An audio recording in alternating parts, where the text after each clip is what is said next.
The last one, fifth video this morning, I want to talk about prophecy now.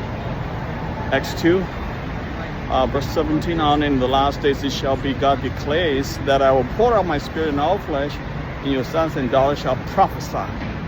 And your young men shall see visions, old men dream dreams. Even on my male servants and female servants, on those days I will pour out my spirit, and they shall prophesy.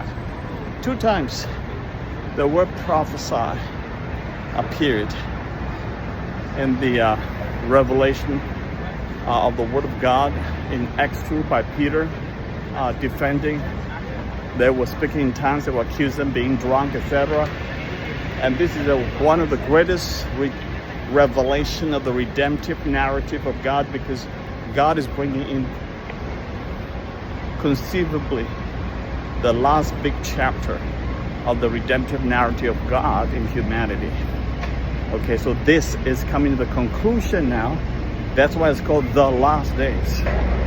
By the way, the last days theologically means it starts from the resurrection of Christ, or basically the resurrection of Christ and the day of Pentecost, all the way till Jesus returns. Okay, that's the last days. So we are essentially in the last days now. And the first thing that the prophecy say, God, in the last days, God declares, I will pour out my spirit. You know, the word used is pour out. The word used is not just like trickle down. Trickle down the spirit is very different than the pouring out the spirit. That's why a lot of Pentecostal charismatics are yearning and praying for a revival.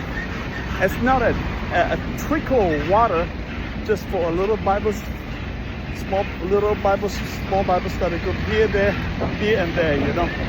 But it's overall, landscape, citywide, statewide, nationwide. Oh, how exciting! International, from nation to nation. That is called revival. That's called the outpouring of the Spirit of God. All right, and the interesting, the first thing it says is, "Thy sons and daughters shall prophesy." Again, prophesy. You know, in 1 Corinthians 13 or 14, Paul said, "Do not forbid speaking in tongues." He knows this is coming, right? And he said, "Earnestly desire spiritual gift, especially the gift of prophecy, especially the gift of prophecy." There's so much talk about the prophecy. I need to go on to the next video. This is about 3 minutes now. I want you to know, prophesy is bringing out the living word, the oracles of God is so powerful, so beautiful.